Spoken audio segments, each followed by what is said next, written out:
नमस्कार दोस्तों, स्वागत है आपका कमसा अकेडमी पर। आज हम पढ़ने वाले हैं मानव रोग के बारे में जो यह आपके एलडीसी में मोस्ट इम्पोर्टेंट टॉपिक रखता है। इससे आपके 3 से 4 सवाल बनने वाले हैं। तो मैं आपके लिए 50 एमसीक्यू प्लस पीवाईक्यू कथन और निष्कर्ष वाले और एबीसीडी इस प्रकार से मैं आपको प्रश्न लेकर आया हूँ, तो आपको पढ़ाऊंगा। तो आप एंड तक बने रहें और पढ़ाई हम शुरू करने जा रहे हैं। हमारा आज का पहला क्वेश्चन है कि मलेरिया रोग का कारक है विषाणु, जीवाणु, प्रोटोजोआ या कवक। तो देखिए मलेरिया रोग जो है इसका आंसर है प्रोटोजोआ। हमारा दूसरा क्वेश्चन है कि क्षय रोग टीबी मुख्यतः किस अंग का हिस्सा है? यकृत, फेफड़े, हृदय और त्वचा। तो आपका आंसर होगा बी, फेफड़े का है। टीबी को ही हम क्षय रोग बोल सकते हैं इसको, ठीक है ना। हमारा तीसरा क्वेश्चन है कि डेंगू रोग किसके काटने से फैलता है? क्यूलेक्स मच्छर, एडिज मच्छर, एनाफिलिस मच्छर और घरेलू मक्खी। तो इसका आंसर होगा बी, एडिज मच्छर के काटने से फैलता है। अगला क्वेश्चन लेते हैं, प्रश्न नंबर 4 को लेते हैं।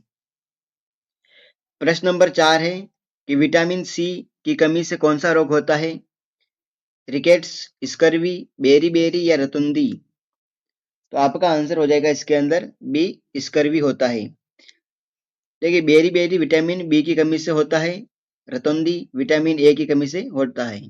इसको आप ध्यान रखिएगा। प्रश्न नंबर 5 है कि एड्स रोग का कारक है HIV, H1N1, साल्मोनेला या प्लामोडियम। तो इसका आंसर होगा 5वां ए, HIV हो जाएगा। अगला है, छठा क्वेश्चन है कि चेचक स्मॉल पॉक्स रोग किससे होता है? ए जीवाणु से, बी विषाणु से, सी कवक से या डी प्रोटोजोआ से।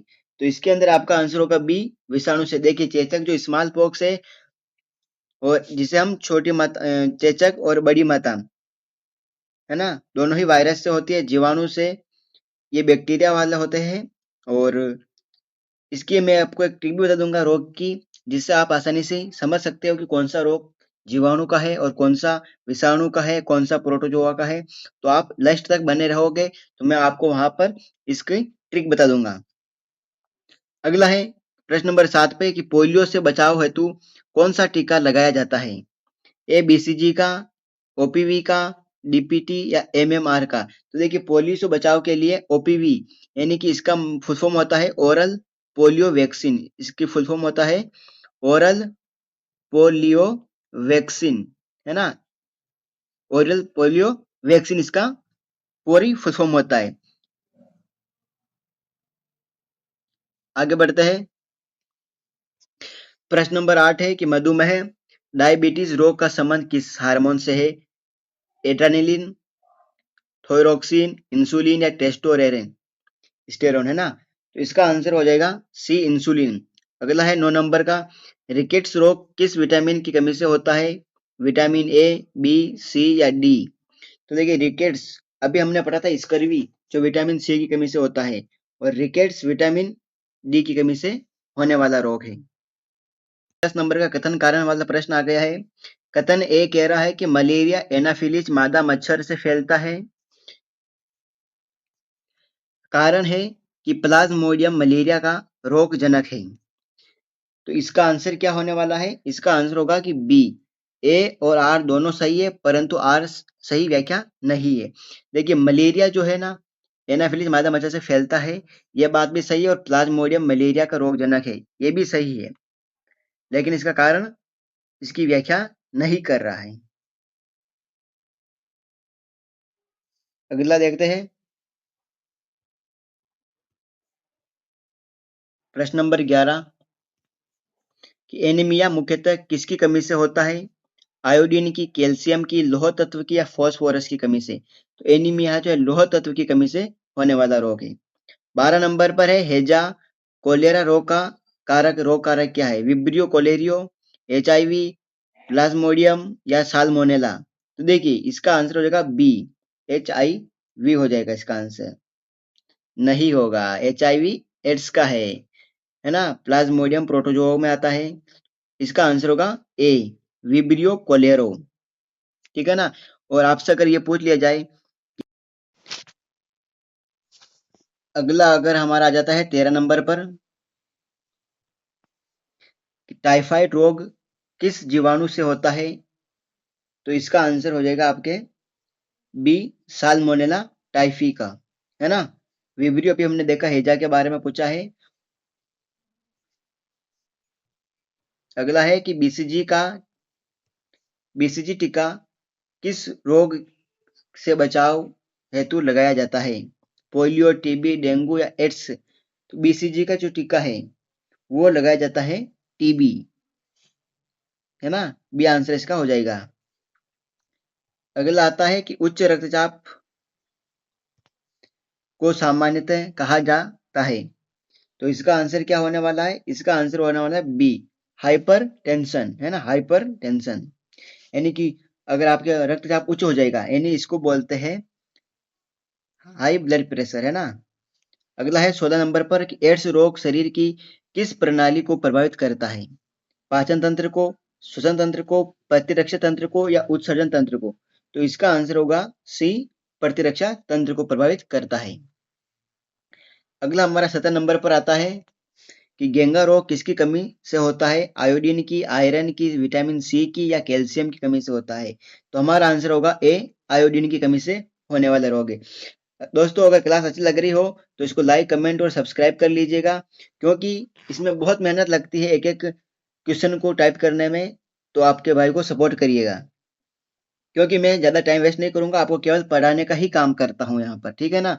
अगला शुरू करते हैं हमारा 18 नंबर पर कि रेबीज रोग किसके काटने से अधिक फैलता है? बिल्ली के, कुत्ता के, गाय या बकरी के काटने से? तो इसका आंसर होगा बी, कुत्ता काटने से रेबीज अधिक फैलता है। अगला आता है हमारा 19 नंबर का, और अगर इसकी पीडीएफ चाहिए तो हमारा टेलीग्राम कमसा अकेडमी को ही ज्वाइन कर सकते हैं, जो मैं आपको डिस्क्रिप्शन के नीचे दे दूंगा। तो ये पूरी पीडीएफ आपको वहां पर मिल जाएगी। 19 नंबर पर है कि कोविड 19 रोग का कारक है? जीवाणु, वायरस, कवक या प्रोटोजोआ? तो इसका आंसर हो जाएगा वायरस। देखिए कोविड 19 जो है इसके अंदर ये होता है कोविड, है ना। मैं आपको बता देता हूँ इसकी थोड़ा सा। देखिए इसका मतलब होता है को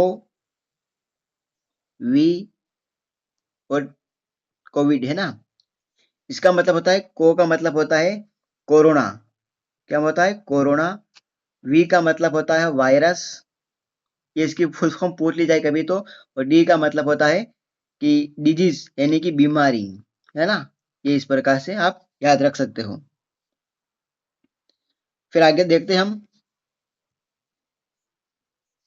20वां क्वेश्चन हमारा कि पीलिया ज्वांडिस मुख्यतः किस अंग से जुड़ा हुआ है? फेफड़ा से, गुर्दा से, यकृत से या हृदय से?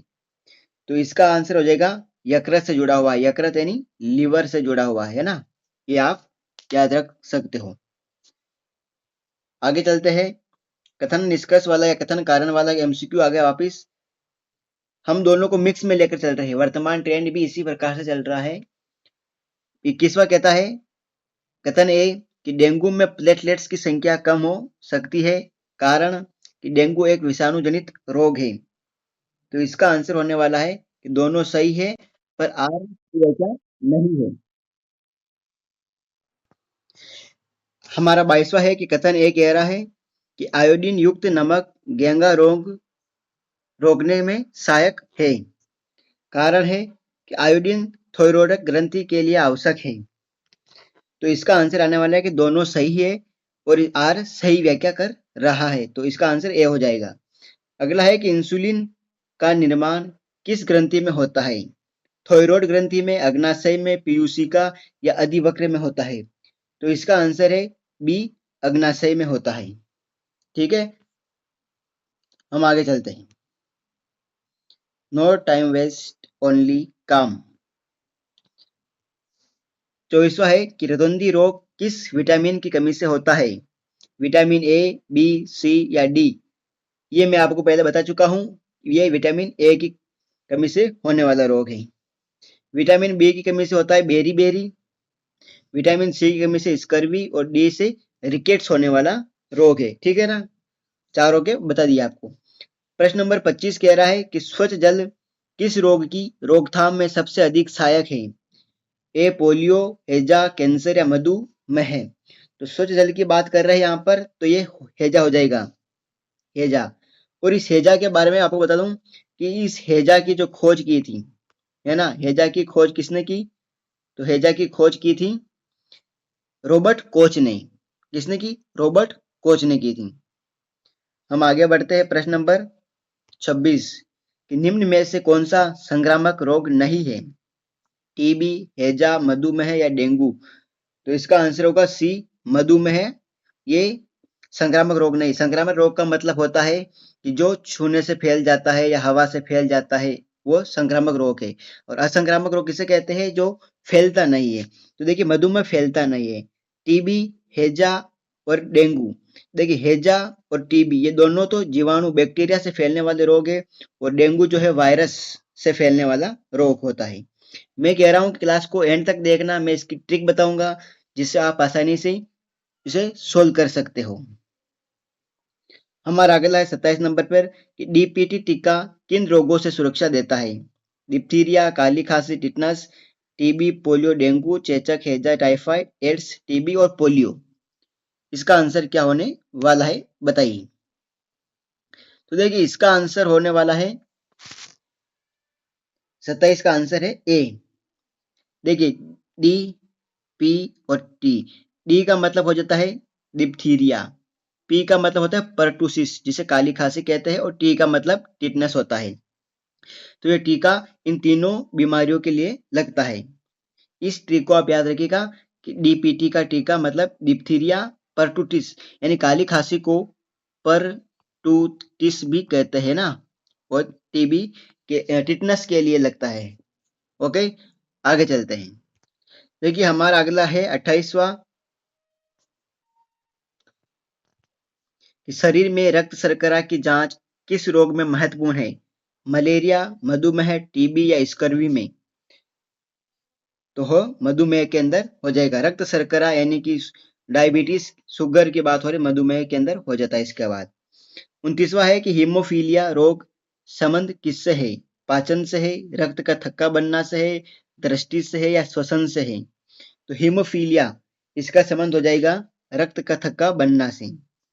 रक्त का थक्का बनना। हीमोफीलिया एक रोग होता है जो आनुवंशिक रोग होता है ना, एक आनुवंशिक रोग होने वाला है हीमोफीलिया। आगे बढ़ते हैं। प्रश्न नंबर 30 कि कुष्ठ रोग लेप्रोसी का कारक है? ए माइकोबैक्टीरियम लेप्री। देखिए, लेप्रोसी से आप समझ सकते हो लेप्री, इससे आपका आंसर 75% सही हो सकता है। देखिए, लेप्री, लेप्रोसी, है ना। विब्रियो कोलेरो हेजा का हो जाएगा, HIV एड्स का हो जाएगा, प्लाज्मोडियम वही हो जाएगा, प्रोटोजोआ के अंदर आता है ना। अगला है 31 नंबर का कि निम्न में से कौन सा रोग विषाणु जनित है? विषाणु जनित यानी वायरस, तपेदिक, टीबी, हैजा, खसरा या टाइफाइड? तो देखिए, इसके अंदर है खसरा। इसका भी मैं आपको थोड़ा सा बता देता हूं इसके अंदर कि यहाँ पर देखिए, इसका आंसर होने वाला है खसरा। क्यों होने वाला है? देखिए, विषाणु यानी वायरस जनित रोग के बारे में पूछा है।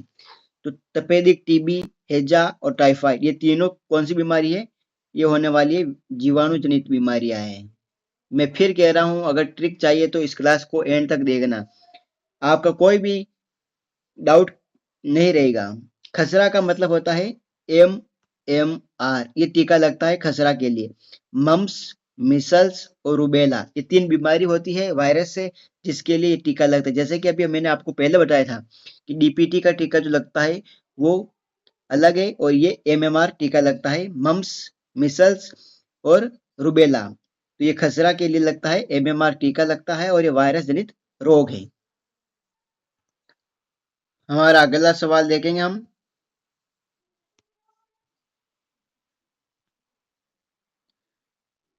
प्रश्न नंबर 32 कि बेरी बेरी रोग किस विटामिन की कमी से होता है, ये मैं भी आपको बता चुका हूं। तो इसका आंसर होगा ए, विटामिन B1 के होता है। विटामिन ए रतौंधी, vitamin C scurvy, vitamin D rickets. प्रश्न नंबर 33 है कि निम्न में से कौन सा रोग जल जनित है? रेबीज, हैजा, डेंगू और मलेरिया।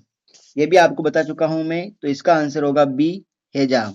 रेबीज कुत्ते के काटने से होने वाला वायरस जनित रोग है। डेंगू ये भी वायरस का है। मलेरिया प्रोटोजोआ का रोग है।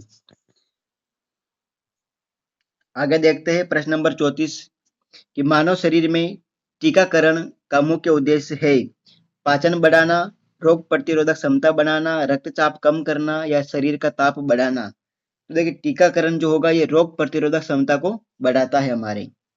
मलेरिया परजीवी मानव शरीर में किस कोशिका को प्रभावित करता है? श्वेत रक्त कणिका, लाल रक्त कणिका, तंत्रिका कोशिका या अस्थि कोशिका।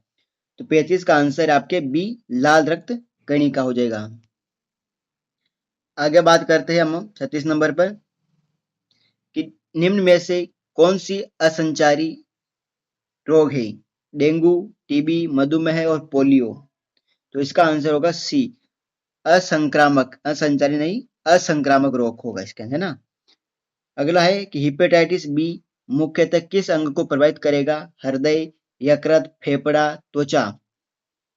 तो हेपेटाइटिस जो बी है वो यकृत को प्रभावित करने वाला रोग हो जाता है। अगला है कि बीसीजी टीके का पूरा नाम क्या है? इसका आंसर हो जाएगा आपके बेसिलस क्लाइमेट यूरिन। ठीक है ना, ये आंसर हो जाएगा इसका। अगला है कथन कारण वाला प्रश्न आ जाएगा। 39वां है कथन ए कि विटामिन डी की कमी से रिकेट्स रोग होता है। बिल्कुल होता है। कारण है कि विटामिन डी कैल्शियम अवशोषण में सहायक है। तो इसका दोनों सही है और आर सही व्याख्या कर रहा है। प्रश्न नंबर 40 कि कथन ए कह रहा है कि स्वच्छता अपनाने से संक्रामक रोगों की संभावना घटती है और कारण कह रहा है कि सभी रोग केवल आनुवंशिक होते हैं। आपको मैं इस कथन कारण वाले को सोल्व करने का एक ट्रिक बताता हूं कि यहां पर आप क्योंकि लगा सकते हो। कथन पढ़ा फिर क्योंकि सभी रोग केवल आनुवंशिक होते हैं, इस प्रकार से क्योंकि लगाकर करोगे तो आपका आंसर सही होने का चांस रहेगा। तो इसके अंदर सभी रोग केवल आनुवंशिक होते हैं ये गलत हो जाएगा, इसीलिए ए सही और आर गलत, यानी बी आंसर हो जाएगा इसके अंदर। अगला है 41 नंबर पर कि कैंसर रोग में कोशिकाएं नियंत्रित विभाजन करती है, विभाजन बंद करती है, अनियंत्रित विभाजन करती है या नष्ट हो जाती है। तो इसका आंसर होगा सी, अनियंत्रित विभाजन करती है। अगला है 42 नंबर पर क्वेश्चन है कि एड्स के संक्रमण का प्रमुख कारण है दूषित भोजन, संक्रमित रक्त, स्वच्छ जल, विटामिन की कमी। 42 का आंसर हो जाएगा आपके संक्रमित रक्त, एड्स, HIV जो मैंने आपको पहले बता चुका हूं मैं। अगला है 43 पर कि निम्न में से कौन सा रोग मच्छर द्वारा नहीं फैलता? डेंगू, मलेरिया, चिकनगुनिया और टाइफाइड। तो देखिए टाइफाइड जो है ये जीवाणु जनित रोग है, मच्छर के द्वारा नहीं फैला जाता है ना। तो ये डी आंसर हो जाएगा इसके अंदर। अगला है ORS घोल का उपयोग मुख्यतः किस स्थिति में किया जाता है? कि हड्डी टूटना, निर्जलीकरण, उच्च रक्तचाप या मधुमेह। तो इसका आंसर होगा निर्जलीकरण, आप में जल की कमी हो जाती है। अगला है 45 पे कि रक्तचाप मापने के यंत्र को कहते हैं स्टेथोस्कोप, थर्मामीटर, स्फिग्मोमेनोमीटर या बैरोमीटर। देखिए इसको कहेंगे हम स्फिग्मोमेनोमीटर, ठीक है ना, स्फिग्मोमेनोमीटर कहेंगे इसको। अगला है, आपका टाइम ज्यादा वेस्ट नहीं करूंगा, केवल 5 क्वेश्चन और है, आराम से देखिए फटाफट। निम्न में से कौन सा पोषक तत्व शरीर निर्माण में सहायक है? प्रोटीन, वसा, विटामिन और जल। तो इसका आंसर होगा ए, प्रोटीन में। ये प्रश्न आपके पढ़कर चले गए तो आपके इस टॉपिक से 2 से 3 क्वेश्चन सही होने की संभावना रह जाएगी, है ना। अगला है 47 पर कि निम्न में से कौन सा रोग जीवाणु जनित है? पोलियो, खसरा, टिटनस, एड्स। तो इसका आंसर हो जाएगा सी, टिटनस। मैंने कहा ना जीवाणु जनित, आपको पहले बता चुका हूं। एड्स, खसरा ये दोनों वायरस जनित है और पोलियो है ना। आगे बढ़ते हैं 50 नंबर पर, शरीर की रोग प्रतिरोधक क्षमता बढ़ाने में सहायक कोशिका है आरबीसी, डब्ल्यूबीसी, प्लेटलेट्स और न्यूरॉन्स। तो इसका आंसर होने वाला है डब्ल्यूबीसी, श्वेत रक्त कणिका। इससे हम शरीर की रोग प्रतिरोधक क्षमता बढ़ाने में सहायता मिलती है, श्वेत रक्त कणिका बोलते हैं इसको। अगला है कि एनीमिया की रोकथाम हेतु किसका सेवन महत्वपूर्ण है? आयरन युक्त भोजन, केवल चीनी, केवल नमक और केवल वसा। तो इसका आंसर होने वाला है आयरन युक्त भोजन। आज का हमारा लास्ट क्वेश्चन है 50 नंबर का, कथन निष्कर्ष वाला। कथन कि धूम्रपान स्वास्थ्य के लिए हानिकारक है। निष्कर्ष क्योंकि इससे श्वसन रोग और कैंसर को खतरा बढ़ सकता है। तो इसका आंसर है कथन और निष्कर्ष दोनों सही है। दोस्तों अगर क्लास अच्छी लगी हो तो लाइक, कमेंट और सब्सक्राइब कर लीजिएगा, क्योंकि अगली हम एलडीसी के जो साइंस में अगला टॉपिक होगा वो लेके आएंगे। हिस्ट्री में, कल्चर में जो भी टॉपिक होंगे हम सबको कवर करने वाले हैं। तो आप इस चैनल को सब्सक्राइब कर लीजिएगा और बेल आइकन को दबा दीजिएगा ताकि आपको सूचना मिलती रहे।